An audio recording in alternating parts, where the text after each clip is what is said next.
Bonjour à toutes et à tous. Aujourd'hui, je vais faire la vidéo sur l'amitié et la syllabe. Et je vais dire pourquoi c'est l'un des pires films au monde. Si ce n'est le pire.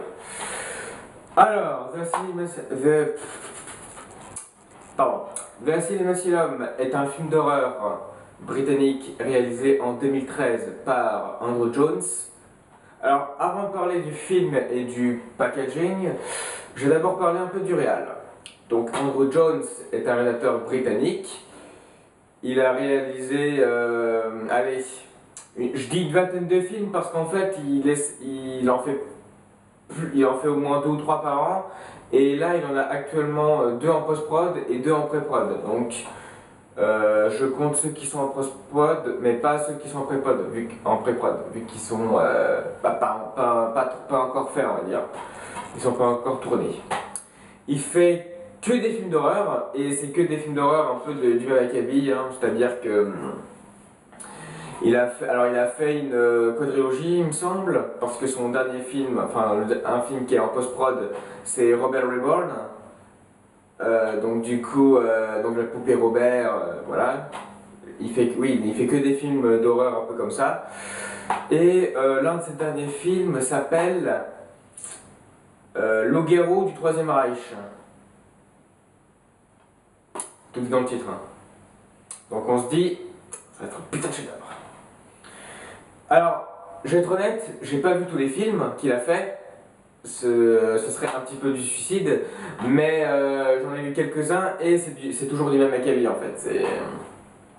Il y a toujours pas de budget. Alors, le fait qu'il n'y a pas de budget, c'est pas un souci en soi.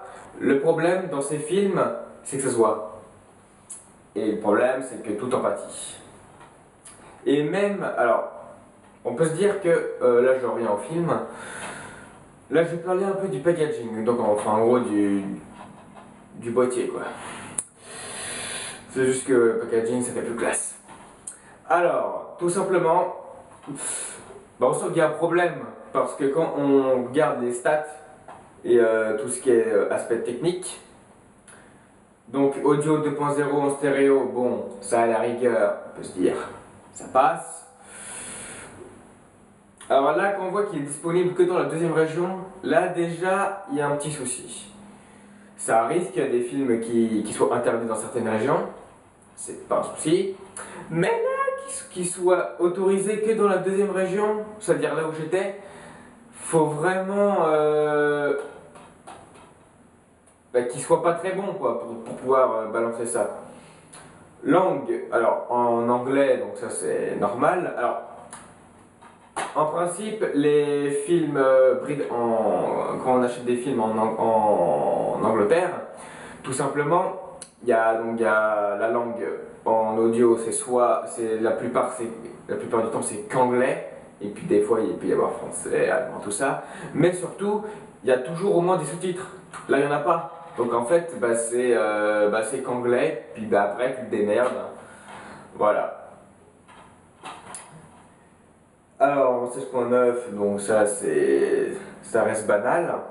Et aussi, alors ce que j'adore chez les boîtiers britanniques, c'est qu'en fait il y a des pictogrammes. Je crois que je l'avais déjà expliqué. Le rouge, c'est la compagnie de classification des œuvres cinématographiques d'Angleterre, enfin, ou du Royaume-Uni. Et celui-là, c'est seulement d'Irlande. Et en gros, le plus important, c'est celui-là, hein, parce qu'il est rouge. Alors, et aussi, alors, ce qui est aussi intéressant, c'est pourquoi ils mettent la limite d'âge en fait. Donc là, c'est 18+, donc c'est vraiment le plus haut. Et ils mettent, alors, contient du gore et la grosse violence. Ouais, mais c'est mal fait, donc j'aurais dire que ça compte pas quoi. L'histoire, alors le début du film commence avec le massacre d'Amityville. Et tout le reste du film, ça se passe, en fait, c'est une fille en fait qui est jouée par Del Pizzo, pardon, Sofia Del Pizzo, et en fait, elle recherche du boulot, et elle en trouve elle trouve du taf en tant que femme de ménage, dans un hôpital psychiatrique. Et devinez où c'est? Bingo. Alors, juste le fait, c'est intéressant. Enfin, je veux dire, juste le début, il est intéressant. Le fait de transformer la maison d'Amityville en hôpital psychiatrique, ça pourrait. Avec plus de budget, ça pourrait faire un malheur. Parce que Amityville, quasi. Alors, il y a beaucoup de personnes qui connaissent l'histoire vraie. Mais il y en a plus encore qui connaissent les films. Et du coup, ce serait ultra intéressant à faire. Et puis vu que moi, alors j'ai pris à la base parce que je suis un énorme fan d'Amityville, que ce soit les films ou que ce soit l'histoire vraie. Et donc c'est pour ça que j'ai fait, oh tiens, il a l'air nouveau ce film. Bah oui, il était nouveau, mais bon, il était pas terrible quoi. Voilà. Alors, et en fait, alors le film est mauvais en quoi? En tout, parce que le scénario en fait, je vais vous dire, c'est que quand la fille elle fait son premier jour de travail, elle se rend compte qu'il y a des choses pas très normales dans l'hôpital, hein, qu'il peut y avoir quelques fantômes, comme ça, même que les patients. Même si des patients d'un hôpital psychiatrique sont pas clean, là ils le sont encore moins. Et en fait, elle va s'apercevoir, elle va juste faire un pote qui veut sûrement coucher qu'avec elle en fait, parce qu'à tous les coups c'est ça. Et tout simplement, ça va mal se passer pour elle et pour les autres. Et patati et patata. Alors, oui, alors je risque fortement de spoiler, donc si vous l'avez pas vu et que vous voulez le voir, vous manquez rien. Alors, le problème en tout, c'est déjà le scénario est ultra con, enfin, il est basique, ça c'est pas un problème en soi, donc il est bien fait, mais il est basique. C'est mal fait. Tout est mal fait, les faux raccords. Alors, un conseil, ne jouez pas un jeu à boire avec les faux raccords. Parce que là, je peux vous dire, sans exagérer une seconde, que vous allez être complètement torché au bout d'une demi-heure de film. Ce truc est... C'est quelque chose. Donc, alors, la lumière est... Il n'y a aucune lumière, donc l'image est dégueulasse. Alors, même si je comprends, parce que c'est un endroit très sombre, donc forcément il y a moins de lumière possible, mais on sent qu'en fait dans le studio, il n'y avait qu'un panel LED en fait. On sent qu'il n'y avait pas de budget à la base, tandis que quand on regarde un film assez banal, même s'il n'y a pas trop de budget pour les lumières, on sent qu'il y a quand même quelque chose derrière. Non, mais là, on sent que c'est filmé avec une toute petite caméra limite HD et en fait ils ont pris une lumière et puis ils ont pris tac tac tac, voilà, ils ont pris trois gars et puis voilà. Je suis même pas sûr qu'il y ait eu un script. Je suis même pas sûr qu'il y ait eu de script pour ça parce que tout simplement je pense il y a tellement de faux raccords que je pense que s'il y en avait eu un, il y en aurait eu beaucoup moins et surtout je pense qu'il se serait arraché les cheveux aussi. Alors, les effets spéciaux, c'est ce que j'appelle du carton-pâte. Oui, du carton-pâte. Vraiment de faux raccords parce que, alors, au bout d'un moment dans l'histoire, la fille elle se fait passer pour folle. Enfin, en gros, elle en parle à son patron, à son pote, tout ça. Alors évidemment, il y a des employés qui commencent un petit peu à être flippants et chelous. Ah oui, au final, il fait pas du tout peur. Hein. Voilà. Il est pas gore pour un sou, il est pas trop violent. Enfin, il est violent parce qu'il y a il y a un peu de bagarre, mais c'est tout quoi. Et d'ailleurs, les bagarres sont faites. Mais après, c'est que, alors, évidemment, on rentre dans tous les clichés.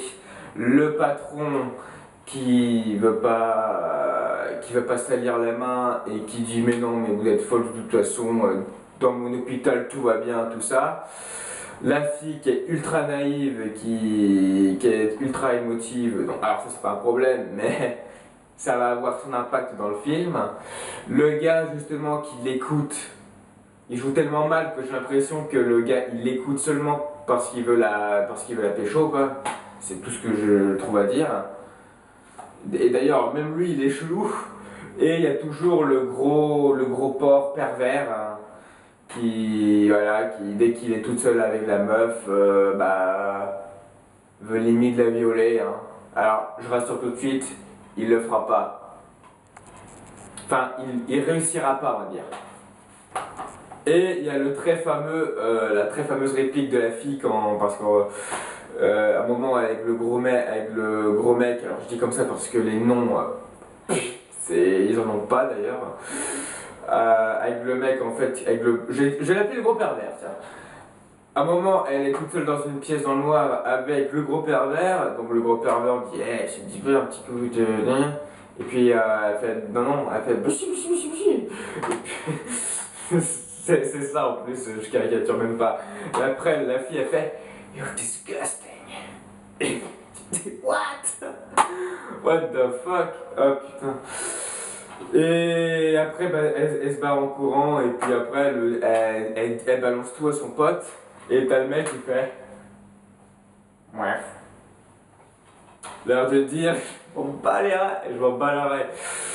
Et là c'était drôle. Alors ce film est ultra drôle.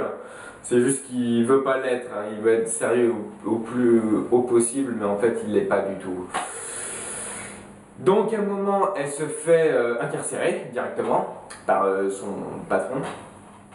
Donc elle a camisole de force, tout le tralala. Et le plan suivant. Elle a plus de camisole, elle a plus rien et elle s'échappe.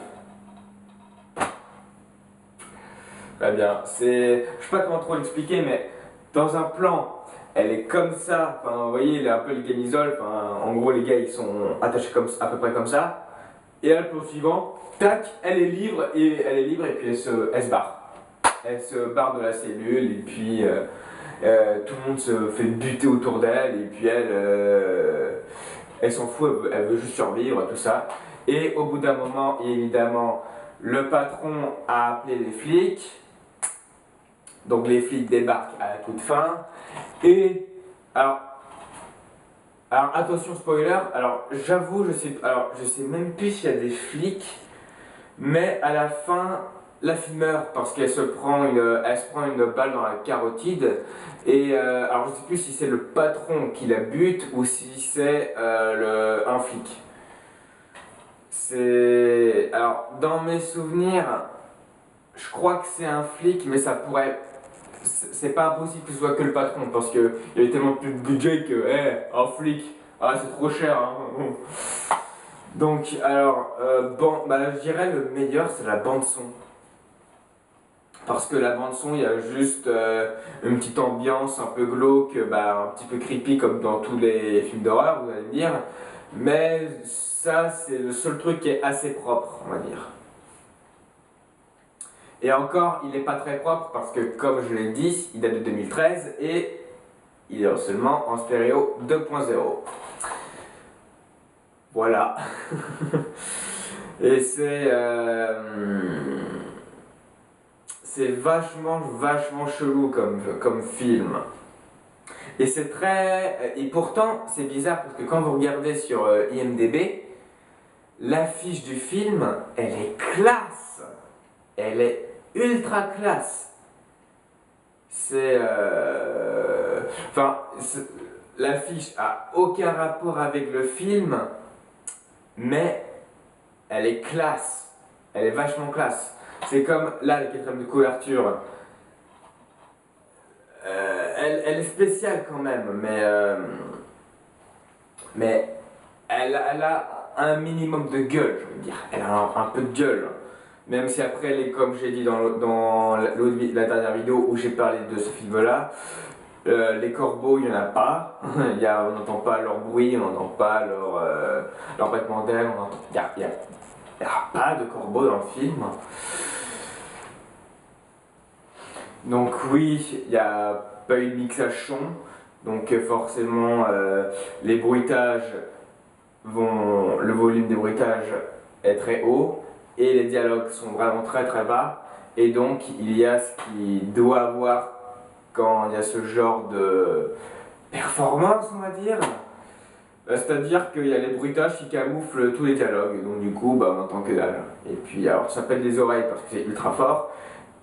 Et d'ailleurs il y a beaucoup de bruit d'ailleurs dans le son. Et aussi on n'entend pas les bruitages, les dialogues. Et vu qu'il n'y a pas sous-titres, voilà. Dans le cul. Alors, il se passe tellement rien dans le film. Je vous conseille tellement. Alors, je vous conseille de le voir pour vous marrer et pour vous montrer et pour vous dire aussi, voilà, pour que vous voyez ce qu'il faut surtout pas faire si vous voulez faire du cinéma. Et même, il n'y a pas de prise de risque. C'est-à-dire que, normalement, un réalisateur a sa patte artistique. Ça, c'est pas de l'art, parce qu'il y a aucune valeur de plan qui vaut vraiment le coup. Il y a rien, c'est juste, il filme ce qu'il faut filmer. Et encore, c'est mal filmé, c'est mal cadré. Après, alors, l'acting, il n'y en a pas. Donc, voilà, le casting est... j'aime pas dire qu'un casting est nul. Même si pour ce film c'est le cas. Parce qu'en fait, ces personnes, ils ont joué que dans ce film-là. Donc en fait, on peut pas voir d'autres ailleurs si par exemple là, ils étaient dans un mauvais mood ou si c'était juste... C'était pas un coup de bol. Donc un petit coup de malchance. Et puis non. On peut pas parce que moi j'ai envie de voir un petit peu... ne serait-ce que pour l'héroïne, enfin, l'héroïne, entre guillemets, parce que dans tous les personnages, c'est peut-être elle qui joue le mieux, même si elle joue pas terrible, mais c'est elle qui joue le mieux. Et entre son pote qui sous-joue et il y a une patiente que j'ai encore en tête qui, elle surjoue à mort, et ça se voit. Et c'est pas bon. Mais elle, j'aurais bien aimé la voir dans un autre film pour pouvoir comparer pour voir ce qu'elle peut vraiment faire. En fait, au final, il faut juste se dire que c'est de la torture auditive et voilà, c'est juste il y a juste à se dire que c'est une torture auditive. Alors pour les oreilles et pour les yeux. Et il faut se dire que ça dure, entre guillemets encore une fois, que 1h20. Et je dis bien que 1h20 parce que je vous laisse découvrir si vous le regardez. Et j'espère que cette vidéo vous a plu. J'espère que vous ne vous attendez pas à ce que je hurle. Parce que j'avais peut-être prédit, enfin je l'avais dit dans la dernière vidéo que j'allais peut-être hurler tellement j'en avais marre de ce film. Je me suis calmé. C'est parce que, en fait, je vais plutôt dire que j'ai gueulé en off. Et puis là, je me suis vraiment calmé parce que ça vaut pas le coup, parce que c'est de l'énergie gaspillée pour un film. Et puis même, je suis content dans un sens de l'avoir acheté et je veux le garder parce que ça montre aussi évidemment ce qu'il faut pas faire. Et je ne veux pas l'oublier pour rien au monde parce que j'ai vomi une fois et je voudrais pas revomir en le regardant, en le redécouvrant une autre fois.